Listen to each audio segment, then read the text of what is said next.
राज्यातील विविध जिल्ह्यांमध्ये अवकाळी पावसानं हजेरी लावल्याचं चित्र आपल्याला पाहायला मिळतंय। अनेक ठिकाणी तर अक्षरशः नदी नाले देखील तुडुंब भरलेले आहेत।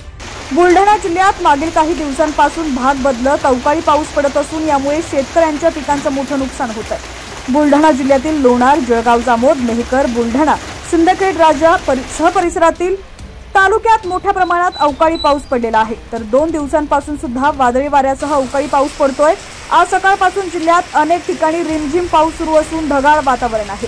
त्यामुळे वातावरणात बदल होऊन गारवा निर्माण झालेला आहे। त्याचप्रमाणे यवतमाळ जिल्ह्यात देखील काही भागात अवकाळी पावसानं हजेरी लावलेली आहे। यवतमाळ जिल्ह्यातील काही भागात अवकाळी पावसाला सुरुवात झालेली असून आर्णी तालुक्यात अवकाळी पावसानं जोर धरलाय। रविवारी मध्यरात्री दरम्यान अवकाळी पावसानं जिल्ह्यात दमदार एंट्री केली। त्यानंतर जिल्ह्यात ढगाळ वातावरण होतं। अशात आज सकाळपासून आर्णी तालुक्यात अनेक भागात अवकाळी पावसानं हजेरी लावली आहे। अवकाळी पावसामुळे खरीपाच्या कामाला वेग येणार असून अंतिम टप्प्यात काढणीवर आलेल्या भुईमूग पिकाला काही प्रमाणात फटका बसण्याची भीती व्यक्त केली जाते। मात्र अवकाळी पावसानं हजेरी लावल्यानं काही प्रमाणात उकाड्यापासून नागरिकांना दिलासा मिळालाय।